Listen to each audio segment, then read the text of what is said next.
li ëpp ci li ngeen ma gis ci cëru premier ministre bi nga xam ne mooy ndombal tànk biñ ma dénk ci tur boobu laa defee li may def boo ci génnee jamono élection législative yi nga xam ne moment politique la woon da ci def lépp déggu leen ma woon li ko waral nag lu bëri la am na luñ ci mën a wax fii am na loo xam ne jarul ma koy wax waaye xam ngeen ko waaye li ci gën a gàtt mooy dañoo ñëw doon réew boo xam ne umpulatul benn sénégalais ci conditions yi ñu ko doonee.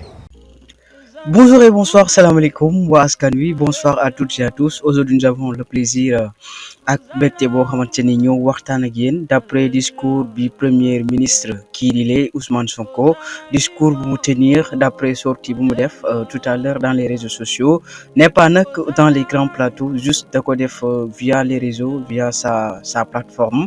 ci noonu nag discuter ci ay points yu bëri et man li ma ci jot a jël comme socle, c'est-à-dire il a fait un appel et il a fait jox na rendez-vous à la jeunesse wala à la population yoo xamante ne ñoom ñoo nekk ci projet bi wala population boo xamante ne aussi ñoom ñoo nekk ci PASTEF wala population boo xamante ne ñooy yëngatu ci PASTEF parce que wax na leen avant et après le 8 wala ci 8 bi moom donc aussi am na benn appel ou forte mobilisation boo xamante ni ñëpp mën nañ ñëw participer d'après nag lu mu jot a wax parce que fan yi mu ni gëj na génn parce que moom dafa feebaroon et ci noonu moom il a fait un appel il a fait nag ci appel bu mu def noonu il a dit que ñoom bu defee retour c'est-à-dire à ses retours il va discuter à 3 points wala 3 axes yoo xamante ne ci lay discuter c'est-à-dire il va discuter de l'État bu ñu demee ci l'État nag mën nañ delluwaat un peu sur la philosophie bu ñu delluwaatee ci philosophie nag mën nañ dem ñu wax un peu de l'État lan mooy État de quoi est dit l'État gars yi maa leen di jaar léegi nag nañu ñëw jël suñu xarit bi. C'est un journaliste encore, on va discuter avec lui sur beaucoup de thèmes. Allô? Allô, salam alaikum. Maaleykum salaam, Serigne Bëgg Fallou, ma lay ziar. maa lay ziar si moom ci loo ne. Ça va ñoo ngi ci jàmm baax naka activité yi. ñu ngi sant bu baax alhamdulilah. Ça va bien tey nag kenn du présenté ki leen di Bëgg Fallou kenn du wax kan la un expert encore une fois dans le domaine journalistique mais Bëgg Fallou yàlla dafa dogal ni ensemble on a analysé le discours du premier ministre excusez-moi léegi discours boobu en tant que journaliste wala en tant que citoyen yow noo ko gisee. waaw Simon ñu ngi lay jaajëfal bu baax a baax ci woote bi. merci beaucoup. discours bii moom wax dëgg yàlla discours enfantin la quoi. ndeysaan déet waay. ci li ma jàpp. du discours responsable. parce que si on a un premier ministre. de vrai. un premier ministre de vrai. digne de nom. waaw. vu la situation actuelle du Sénégal. waaw. économie bi ndërmeelu. macha allah. ñu jóge ci saison des pluies. dégâts yi am ci réew mi lu mel ne Matam lu mel ne Bakel lu mel ne Touba. macha allah. et partout au Sénégal ñu am ay jafe-jafe ci wàllum ndox inondation yi. ñu jógewaat ci lu mel ne tey jii li nga xamante ne mooy ouverture classe yi. macha allah macha allah. ñu wax ci côté économie ñu wax affaire dette cachée def ay rapport caché. ñu wax ay yaamane maalane. macha allah yow ñu dénk la en tant que premier ministre amoo dara looy def déclaration ak na ñëpp toog di la xaar. ngay taxaw di woote ay grand rassemblement. waaw loolu. non mais c'est vraiment. loolu ma jaaxal ah il a dit que le 8 après et avant le 8. non dama ne. c'est ridicule. Sénégalais yëpp li ñu doon xaar ci Ousmane Sonko mooy mu démissionner.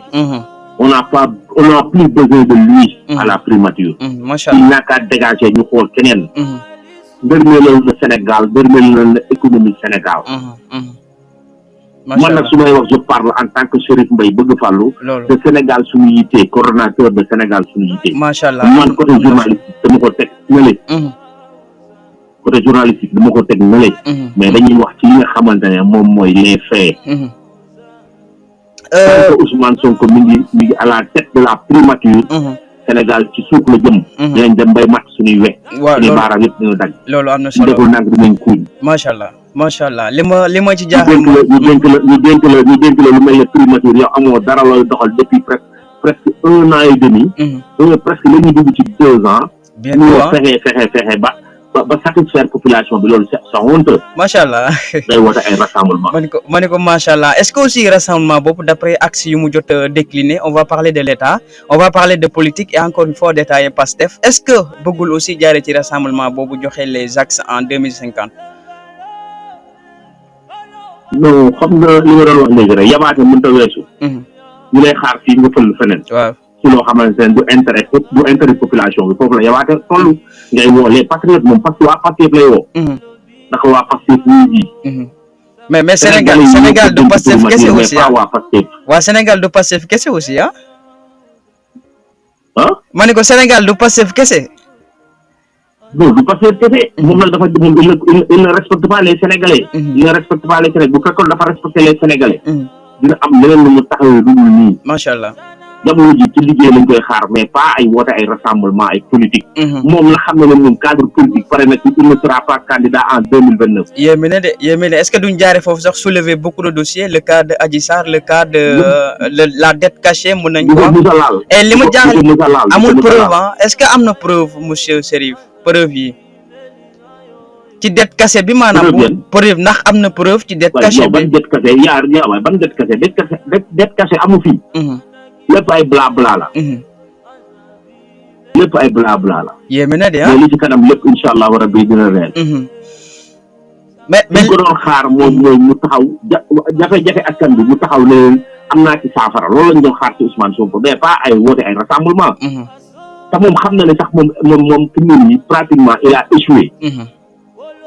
sur le côté de la politique il a échoué parce que tey jii bu fekkee dafa ne dafa bëgg a def.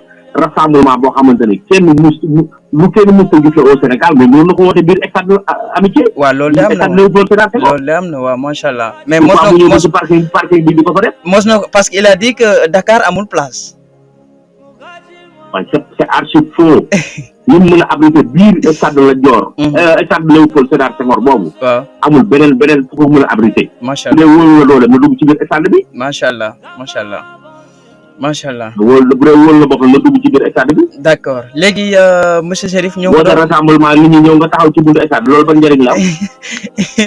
ñun ñoo ko doon xaar ci démission bi peut-être il a esquivé la question et en dehors parce que. fan yii man waxoon naa ko nee naa lu mos a démissionné. fii laal caisse noire 9 milliards xam nga ne doo xalaat ngaa démissionné. pour lan dëgg yàlla loolu lay yéeme. président de la république Diomaye Faye moo war a jël ay responsabilités am dàq ko. limogé ko une bonne fois pour toutes. mais est-ce qu'il ose la vraie question est-ce que le président Diomaye ose def loolu. pourquoi pas. parce que on dit souvent on a deux présidents il y a président Sonko il y a président Diomaye. parce que yow ci sa présentation rek bi ngay wax léegi yaa ngi présenté Ousmane Sonko en tant que président de la République. bon souvent d'après communiqué bi ñuy dégg souvent il y a deux présidents le président Ousmane Sonko et le président Diomaye. léegi nag loolu ko nar a jigéen di nag. il ne sera pas candidat. ni président de la République. macha allah yàlla bind ko ci jëwam. macha allah mu dem noppaliku dina jaay géej gi. mais tout à l'heure am na question bu am solo bi nga soulever c'est-à-dire ñoom bu ñu nekkee ci gouvernement ba léegi. amul benn preuve bu concret wala palpable parce que jeunesse bi bu mu nekkee ci campagne bi électorale ñu ni jeunesse bi dinaa leen utal liggéey mais boo xoolee chômage bi daa gën a augmenter Cherif. xoolal ñun suñu côté bi ñu nekkee ñun côté média. ñaata technicien yoo xam say morom yu nekk en chômage. bari na. ñaata entreprise de presse yu nekk en faillite. bari na. ñaata journalistes yu toog pratiquement 1 an et demi recevoir luñu seen i salaire amuñu salaire sax ñu recevoir. macha allah. loolu lañ doon xaar ci Ousmane Sonko. loolu lañ doon xaar ci Ousmane Sonko mais pas de ay woote ay rassemblement. yabaate mënut a weesu lii nag sénégalais yi dénk la primature nga nekk premier ministre. nga naan da ngay woo képp kuy Pastef képp kuy patriote. yéeme na de moom ma ne ko yéeme na wax dëgg si yàlla waay yéeme na. mais nag moom yàlla bu ñuy àtte moom du yàgg dara. macha allah et am na ay jamono fay weesul dara ñoo ngi doon xeex wàllum courant bi ñu ni léegi du woyofal diisal la monsieur Cherif loo ci xalaat. mais ñun dem nañ ba Dakar marché ko. Sénégal suñu yite. dem nañ ba Dakar. macha allah vendredi bu bëri passé ànd ak suñuy frère. ñoom malal. kii ko marché ko. parce que ñëpp xam nañu jamono ji ñu toll courant bi. arnaque dëgg moo ci am. loolu leer na. ci jafe-jafe yooyu lañ doon xaar Ousmane Sonko ci déclaration bii. mu rassurer Sénégalais yi ne leen am na loo xamante ni ñu ngi ci. minimum. macha allah yóbbante comment dire wax ju ne sax sarax la quoi. mais tey jii ñëpp koy jamati baaraamu tuuma. ñëpp koy jamati baaraamu tuuma. dina toog ne bu ma yëgoon du ma def déclaration bi. am nañ sax ñuy wax Sonko dégage am na ñu ni Sonko dégage. non Sonko dégage moom loolu moo ko waroon a génne moom moo waroon a dégager boppam avant ñu koy dégager. mais est-ce que am na simplicité boobu aussi ñu buñ ko waxee. man dama ne la ku tiim caisse noire 9 milliards yow xalaatoo démission de bàyyi nga xalaat ku lay dàq. loolu am na solo xam nga ne Ousmane Sonko mënu fay nekk 5 ans premier ministre loolu. non loolu moom. loolu xel xalaatu ko. waaw beneen affaire la de wax dëgg saa la waaw. premier ministre bi ci gën a yàgg ci primature. Boun Abdallah Dionne la. waaw loolu am na waaw macha allah. un homme digne de lui. macha allah. en tout cas daal li ma la mën a wax mooy Jean. naam. Simon. waaw dama la mën a wax daal mooy instant bi ni Ousmane Sonko ndërmeelu na Sénégal. yéeme na de moom instant yi moom comme bi daa mel ni doxatul foo génn gars yi kaas. loolu laa ci amoon comme contribution. macha allah. di xaar fii suba. macha allah def leen déclaration incha allahu rabbi demain. incha allah bu la neexee sax nga ñëw jël ko. incha allah message de la fin pour jeunesse yi xam naa jeunesse yi ñuy déglu tey wala jeunesse yi doon déglu le discours wala jeunesse yi nekk ci même njàqtale ñooy demaat encore ci li nga wax devant le parking des stades léegi ban message nga am pour cette jeunesse. les têtes vides nga may wax bu ñu nee la jeunesse les têtes vides. waaw mais am na ci nag ñu yeewu nag. am na ci ñu yeewu mais y a des intellectuels aussi ah. damay ragal le jour ji mu am déception. ah bon mais gars yi gëm nañ projet bi ah gars yi gëm nañ projet bi aussi bul fàtte loolu. non projet amatu fi. projet amatu fi. ñoom li ñu war a lijjanti mais en 2029 kan moo war a doon seen candidat mais c'est pas Ousmane Sonko ñoom loolu la ñu war a ci loolu la ñu war a lijjanti. mais moom regardam bi c'est aller chaise bi changer Diomaye moom mu toog fu mu toog d'après gis-gis yi ñu am ci moom. Jean. waaw yow bàyyi dañuy amaat beneen waxtaan bu gën a yaatu. incha allah incha allah message bi bu ko fàtte message pour la jeunesse Cherif un message au moins sensibiliser la jeunesse lan la ñu war a def wala dañu war a continuer ak ñoom.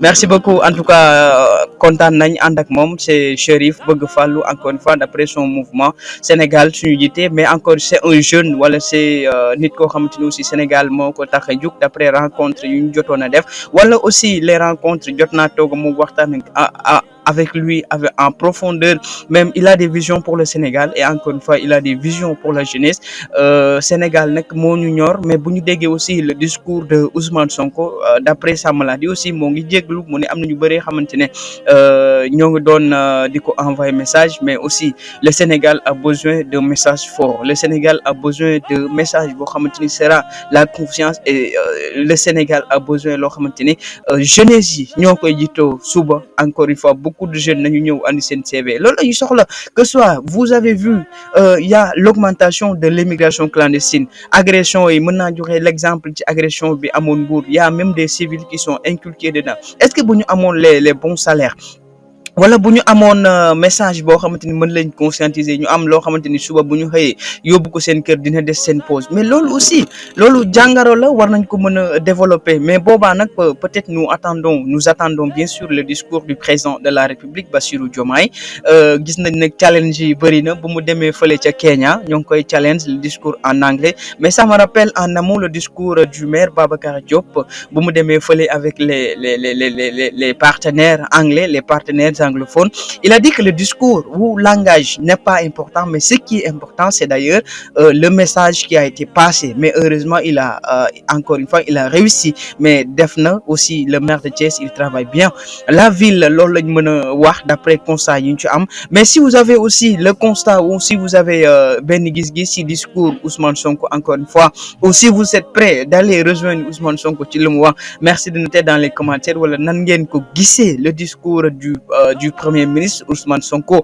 d'après le silence bu mu amoon dans certains jours je crois d'avant ni j'ai demandé le président de la République quelques jours boo xamante ni sera jour de repos mais gars yi rassemblement bi neex na mën nañ wax un peu sur l'État on va développer peut-être bu boobaa on aura l'essence on va appeler encore les professeurs de philosophie ils vont développer avec nous l'État encore une fois bu ñu jógee foofu nag nous allons apprendre le terme que signifie la politique encore une fois peut-être avec Ousmane Sonko d'après le mois, il va faire consulter des experts pour parler de politique, ou c'est lui-même qui va expliquer le terme politique en général? Parce que bu ñu waxee état, ça implique aussi le gouvernement, le despotisme qui va développer politique. Et en dehors de ça, nous avons parlé de PASTEF qui a été bu ñu créé fële d'après histoire bu ñu am ci ñoom, bu ñu créé fële ca UGB, des kàngam Ousmane Sonko, Birame Souleye et tant d'autres, ñoom Diomaye, après ñu rejoindre le parti. Mais non nag ñu ñëw un peu wax leen quelle est l'essence ou la quintessence de ce discours.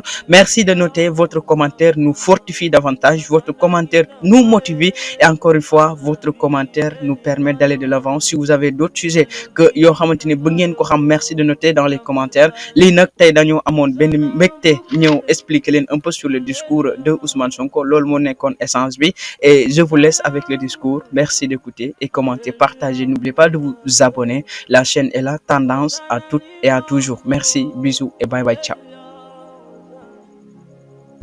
dama def vidéo bu gàtt bi pour waxtaan ak waa Sénégal yëpp, waxtaan ak sympathisants yi, waaye waxtaan surtout aussi ak militants yi.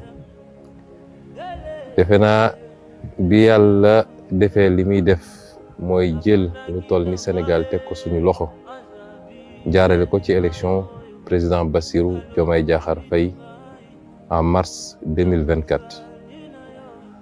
booboo léegi def na at ak genn wàll diggante bi président Diomaye Faye di jël pouvoir gannaaw prestation de serment ak tey ji def na 18 mois, loolu mooy at ak genn wàll. at ak genn wàll nag ci mandat boo xam ne juróomi at la, bëri na lool waaye tuuti na lool. lépp a ngi dépendre ci ban angle nga ko jàngate. ci at ak genn wàll googu man Ousmane Sonko en tant que président du parti Pastef les Patriotes, sama wax néew na lool, déggu leen ma lu bëri ci cëru président parti laa wax. li ëpp ci li ngeen ma gis ci cëru premier ministre bi nga xam ne mooy ndombal tànk biñ ma dénk, ci tur boobu laa defee li may def. boo ci génnee jamono élection législative yi nga xam ne moment politique la woon, da ci def lépp déggu leen ma woon. li ko waral nag lu bëri la, am na luñ ci mën a wax fii, am na loo xam ne jarul ma koy wax, waaye xam ngeen ko. waaye li ci gën a gàtt mooy dañoo ñëw doon réew boo xam ne umpulatul benn sénégalais ci conditions yi ñu ko doonne, ci jafe-jafe, ci yàq gu xóot, ci salfaañi xaalisu réew mi, ci bor bu kenn xamul fuñ ko dugal, ak ci yeneen ak yeneen. ma jàpp ni donte sax bu doon sax dañoo ñëw jël réew mi fekk ko mu mel ni mu waroon a mel suñ koy joxe, da doon laaj weer yu njëkk yi, at bu njëkk bi, ñu wàññi politique bi bu baax te jublu ci liggéey bi. donte ñaari dafa ànd, ndax action d'état ak action politique ñoo ànd, rawatina nag bu dee yaa yor état. mais ñu jàppoon ni baax na ñu sëgg ci loolu. ñaareel bi mooy bañoon ñaari cër yooyu jaxasoo ci anam goo xam ne amaana sax mën na am lu mu gêner ci liggéeyu président de la république. ñu jàppoon ni donc yu bëri mun nañ ko xaw a tënkandi sëgg ci liggéey boobu. ñetteel bi nag mooy am jotu seetlu jotu natt ba mën a def xayma. jàpp nañ nag ni jot na gannaaw fukki weer ak juróom-ñett am nañu lu doy sëkk ci mën a def xayma, am nañ lu doy sëkk pour mën a mu dellu si ci yéen waxtaan ak yéen. xam nañ ni sénégalais yi namm nañu suñu kàddu politique, ña ngi ko doon xaar boobu ba léegi. moo tax ñu am yéene ni incha allahu bu ñu fi yàlla bàyyee samedi 8 novembre 2025 fas yéene nañu amal ndaje bu mag a mag a mag a mag a mag ndaje boo xam ne tuddeewu ma ko méga meeting tuddeewu ma ko giga meeting waaye dama bëgg ñu def ko tera meeting. mooy ku xool jaar-jaaru Pastef ak ni mu doxee progressivement ba yegg si fii dafa am ay rendez-vous yoo xam ne ça a été des rendez-vous marquants su dee ci wàllu daje boo ci njëkk mooy meetingu place de l'Obélisque bi nga xam ne ci la ñu présenté woon suñu programme wala suñu livre vision solution pour le Sénégal.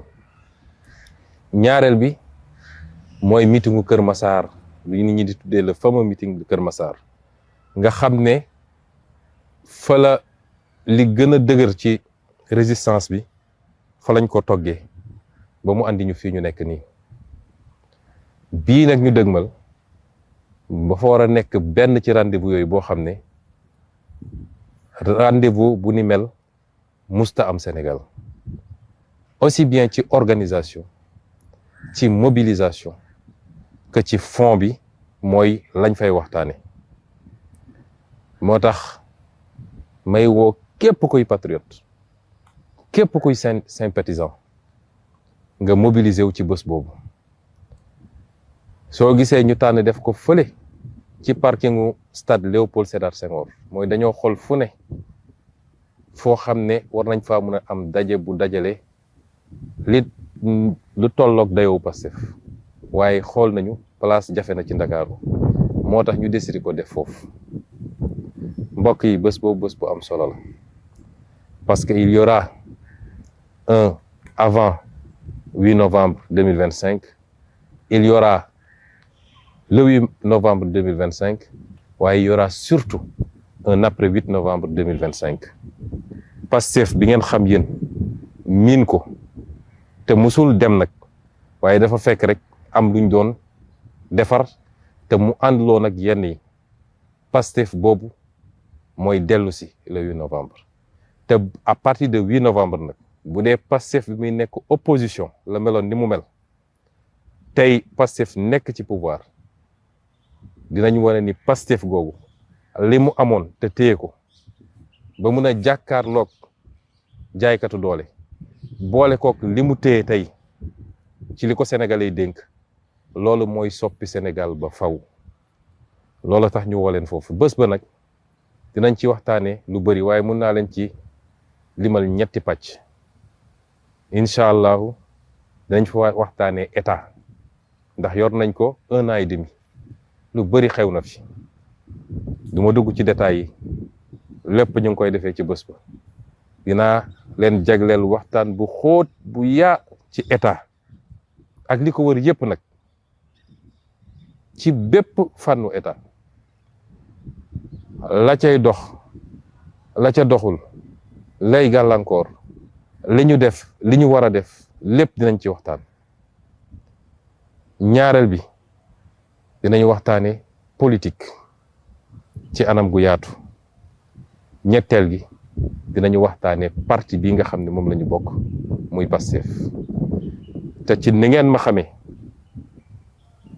xamee ba taamu ma mooy waxtaan gi dina doon waxtaan goo xam ne dina lalu ci dëgg, dina lalu ci transparence, dina lalu ci waxtaan goo xam ne du ànd ak ay nëbbante, ay làqwante waaye dina doon waxtaan boo xam ne buñ fa jógee kenn ku ne di nga xam à quoi en tenir te gëm naa ni buñ fa jógee lépp day changer ci perspective yi.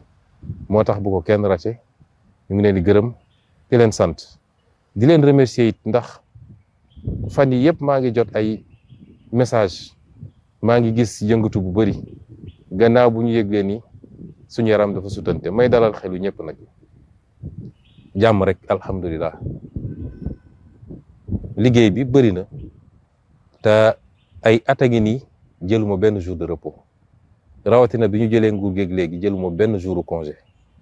liggéey bi métti moo tax semaine bële bi ma toogee ba sentir yaram gu diis ma bind président de la république ne ko dama fas yéene jël 4 fan ba juróomi fan ci semaine bii ñu nekk boole ko weekend bi pour noppalu tuuti doog a mun a jëlaat liggéey bi donte moom président de la république waxoon ne gouvernement bi yëpp ne kenn ku nekk jël quelques jours de congé waaye dama faralu di jël congé man damay liggéey ba sentir ni sama yaram mënatul ma xool nu may noppaloo di ko gërëm it ndax keroog bi conseil des ministres bi jeexee fii la jubal si directement ñëw nemmeeku si loolu suñu diggante la boo xam ne umpul ñëpp kon di dalal xelu ñëpp du jàngoro du feebar tax ñu wax waaye soxla woon noppalu ñeenti fan rek la bu altine ñu reprendre liggéey bi ci jàmm ñu ngi leen di gërëm di leen sant di ñaan yàlla li ngeen di ñaan mu jëm ci ñun yàlla nañu ko yàlla boole lépp lu ci baraka lépp lu ci yiw lépp lu ci aafiya yàlla nañu ko yàlla boole te tasaare ko ci Sénégal yëpp asalaamaaleykum wa rahmatullahi wa barakaatu.